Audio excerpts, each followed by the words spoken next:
And the gentleman sitting across the microphone from me right now is a guy that we know very, very well.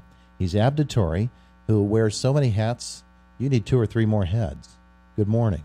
Well, hey, Todd, it's all part of just trying to keep it going, helping out and enjoying it. So for the most part, absolutely. Well, tremendous. And one of the great things that you have done is you have spearheaded this Polar Bear Plunge that has been happening every year on New Year's Day in Blairsville. Now this year it was delayed by weather, this is Western Pennsylvania. That's to be expected. Even the polar bears have trouble sometimes in January in Pennsylvania.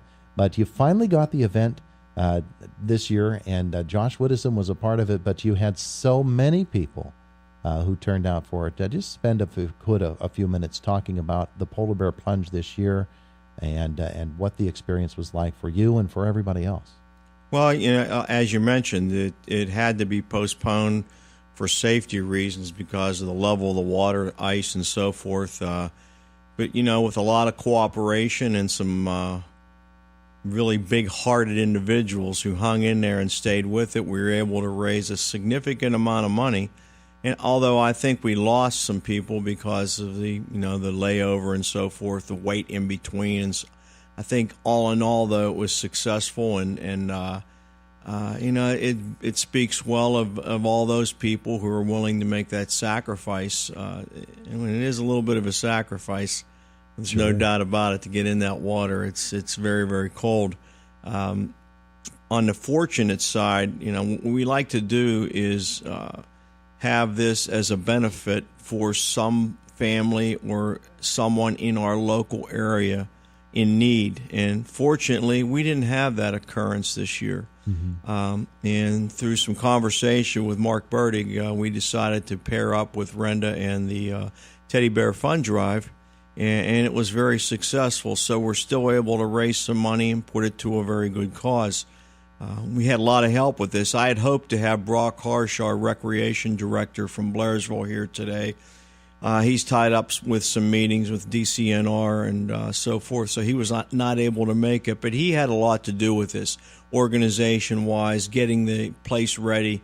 The borough itself had a lot to do with it, also gathering wood and making sure we had the bonfire, making sure that the road that had been flooded a couple of times was clear enough and safe enough to get over. So it takes a lot of people to do this. Our sponsors, in particular IRMC, our major sponsor, our borough engineering firm, Remington Vernick, provided the bulk of the background money that we needed to get shirts and so forth. So real big shout out for them. Ron Lepresti, a good friend of mine in the stock and bond industry, who was also a nice sponsor for us, the coffee shop in Blairsville, donating coffee. And, we got a nice little deal going with Dunkin' Donuts in Indiana. Really appreciate what they have done. But, I'm presenting a check today, which was the remainder of the monies, and that was in $1,800. Wow. When you consider there was 50 people involved, who actually took the plunge this year, which was down a little bit, and I attribute a lot of that to the fact that we had to cancel so many times. And, of course, Josh Widdowson, I never thought he had it in him, but, you never know what's in him, to tell you the truth. But he gets out there, raises $700. So all in all, about $2,500 to the cause. We're very happy for that, and we're getting ready to do it again next year. Wonderful. What a wonderful thing it is. And for everybody in Blairsville to get behind this as they do, it's just an amazing thing, and that kind of a spirit. And we've been talking recently about Blairsville. One of the great events of the year is this Polar Bear Plunge. Wouldn't you love to get people down there for a similar event when in the summertime, when everything's green and blooming, and there are boaters and people out on the lake or on the river, and just having a wonderful time in that way as well?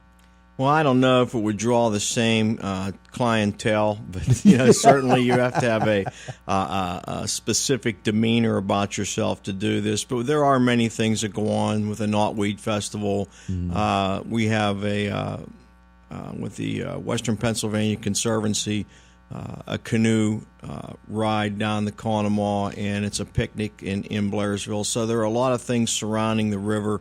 I'm not quite sure, but I think it's Salzburg River and Trail is going to branch out and have a canoe and kayak rental place, which should be open sometime this summer. So the river's getting a lot more use. Yeah. The trail itself, no, it was inundated with mud from this flooding this year. But, again, between the county and the borough, it'll be up and running, and we're going to cut a lot more knotweed out this year. I'm involved with some knotweed destruction, and there's plenty of it down there. So you can sit on the benches and actually watch kayakers go by. We want to open it up a little bit more, so I have a friend of mine. We're going to get a little bigger machinery in there and do some work to open it up. But, it's a good place. There's a lot of people.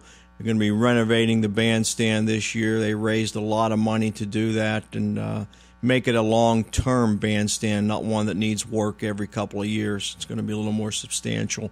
So here again, it takes the whole community to do this.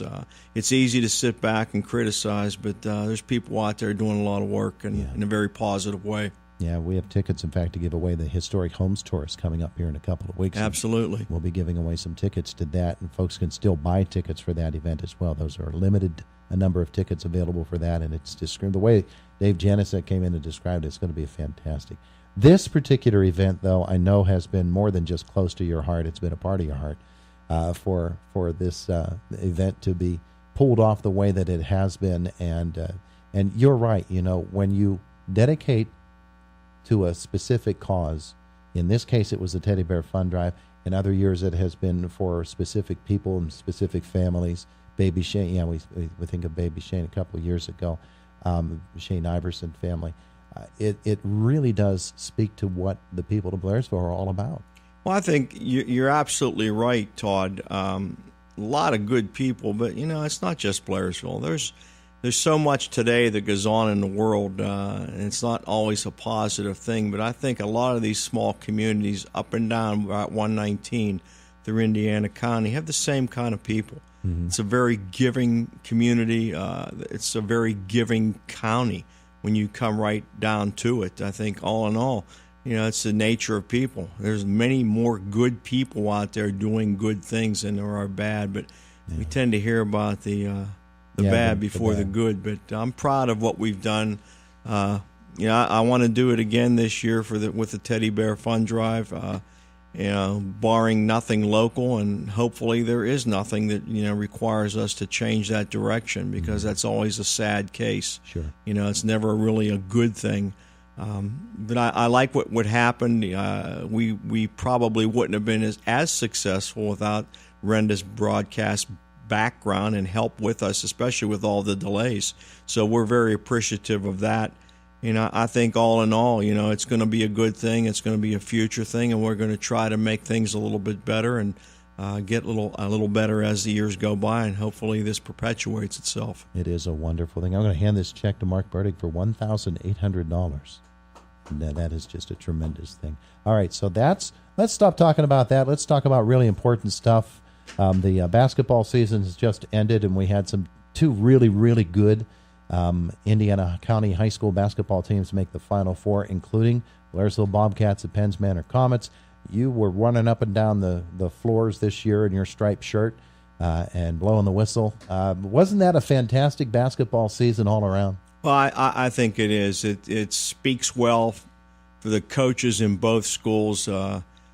I think those guys and girls did a heck of a job. There's no doubt about it. That's not an easy game to coach. I spent a lot of years coaching football, and you have a lot of time to think and react during football. You have in-between plays. You can run people in and out of the game. In basketball, once the ball goes into the air, it's pretty much out of your control. And every mistake you make can be 2 or 3 points going the other way. But these guys and girls did it with poise and class throughout the season. I think they were great examples here again of a lot of good. I mean, there's a lot of good out there, and I'm not just talking about good skill talent in a game. I'm just good people in general. They work very, very hard. They represented their communities extremely well. They represented their school districts extremely well. So it was a lot of fun. I mean, obviously, I don't do any Blairsville games. You know, they kind of frown on 6-on-5, so you know I keep away from that. But some places do. Well, you know, at any rate, you know, you're a Bobcat. You're always a Bobcat. But you know, you got to be happy for Penns Manor too. You know, class operation from the top down. So, and again, I don't know a lot about Blairsville coming back. I know they lost two very talented girls in Catherine Martin and Rena Enderlein, but they have some younger kids that will be going through the program. I am well aware of the fact that Penns Manor, I think, has them all back. Yeah. They're well coached, and this has been a process there. You know, he started from scratch, and you know, Jason Melozer's done a really nice job. So I think they're going to be in the heap next year, neck and neck, both teams. Oh yeah. And you know, that's a ways off from now, and I'm sure both are stinging. They both went out. It could have been an All-Indiana County state final. It came that close, and who would have thought that? So hats off to both programs, hats off to both schools. I know from an official standpoint, there are places to work that's very easy because the coach makes it that way, and Jason certainly has done that. I don't see any different in Ralph either. You know, I mean, obviously I don't do those games, and I only saw them play probably half a dozen times, but when you see good programs, it's a lot of it is because the coaches coach and let the officials officiate. Yeah, it'd be similar. It'd be so good just to do a program with you and some of the other District 6 officials on the heels of the playoffs, and to see the way that the approach is taken here in District 6 and the Indiana County chapter, as opposed to District 3. We saw some officials from District 3, from District 5. We saw from all over. Boy, games are officiated differently, and you know, teams have to adapt to that in a playoff situation. Well, yeah, unfortunately, that's the case. I think too. One of the things officials look for throughout Pennsylvania is you want consistency. Yeah, it's all about consistency, and you know, I like the guys in our chapter. I like the job that we do, and I think a lot of that you can attribute to Dr. Jim Ricchini, who is our rules interpreter. He has done an outstanding job as far as preparing us through our meetings. I mean, there's a lot of education that goes on there, and I think one of the biggest things that we have an advantage over is that people go to these meetings because you know you're going to learn something every week, and it's, you know, I feel like I've grown as an official. I think our chapter has overall. And not saying that we're any better than anybody else, but I know we get a lot of knowledge every other week, and about, you know, your rapport on the floor, knowledge of the rules, where you are to be in positions, you know. So all in all, I like what we do. I'd stack our guys up in Tri-County against any chapter in Pennsylvania. I feel they're capable of doing any game. All right, very good. Ab, thanks so much for being with us. We could do hours of this. We really could. It is Indiana in the Morning. We have to get out of here. Brian Kilmeade's coming up. Just to note that the cleanup continues. It'll be 30 minutes or so before South 5th Street reopens in Indiana after that overturned vehicle, which happened about just before the 9:30 news. Okay? Ab, thanks so much. We appreciate it. Hey, I appreciate it. You know, it wouldn't be the same without it, and we appreciate Renda Broadcast supporting us and supporting so many events in Indiana County. The Polar Bear Plunge, $1,800 to the Teddy Bear Fund Drive. Our thanks to everybody who participated.